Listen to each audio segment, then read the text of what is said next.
Bonjour à tous et bienvenue pour cette troisième journée du mondial de Montaigu. Au programme aujourd'hui, la deuxième journée des féminines. On commence tout d'abord avec l'équipe de France qui s'est imposée 3-0 face aux Anglaises. 15e minute de jeu, récupération haute de l'équipe de France. C'est Meissan Zidi, la lyonnaise, qui va venir passer la balle dans la défense anglaise. Malheureusement, petite erreur défensive. Et c'est Maëlys Anne qui vient inscrire ce premier but dans ce match.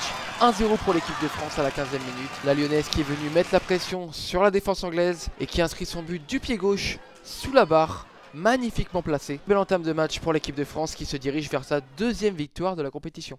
61e minute, c'est Daramola qui va envoyer en profondeur Candice Thomas. Pas de hors-jeu, la gardienne anglaise qui sort, mais qui va venir se faire dribbler par un somptueux grand pont. 2-0 pour l'équipe de France. Coaching gagnant pour les Françaises car Candice Thomas était remplaçante au début de ce match. Et elle remplaçait le numéro 19, Sharon Wapela Bouabé. Quelle ouverture de Daramola après un superbe travail de récupération. Le dribble parfait et la finition. Quel sang-froid de Candice Thomas.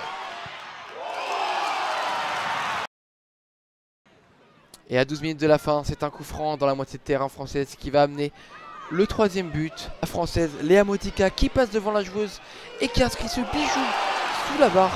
3-0 pour l'équipe de France. Les deux jumelles Motika qui cumulent déjà 2 buts dans cette compétition et première place assurée dans ce groupe A pour l'équipe de France. Deuxième match de cette journée, c'est donc le Portugal qui vient s'incliner face au Japon. 1-0. Les Portugaises qui ont pourtant tenté de marquer lors de cette 75e minute. C'est Catarina Santiago qui va venir se créer cette occasion. Une frappe pied gauche qui ne va pas venir inquiéter la gardienne.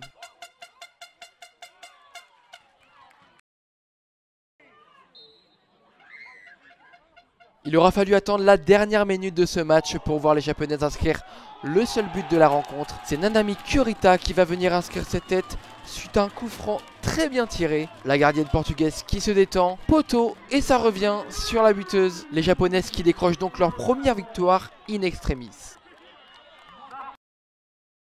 Troisième et dernier match de cette journée, c'est la Chine qui affrontait la Suède. 2-1 pour les Chinoises à l'issue de ce match.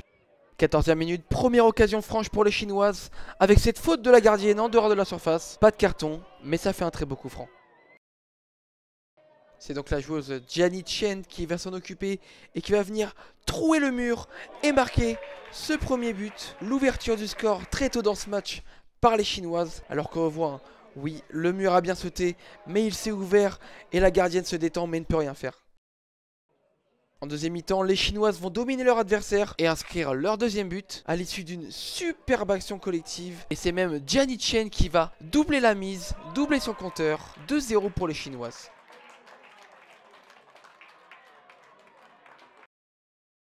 On la revoit ici, la percée dans la défense suédoise. La gardienne qui peut que repousser. Et Jiani Chen qui va inscrire son deuxième but. Et pour finir, ce sont les Suédoises qui vont venir inscrire leur but à 5 minutes du coup de sifflet final.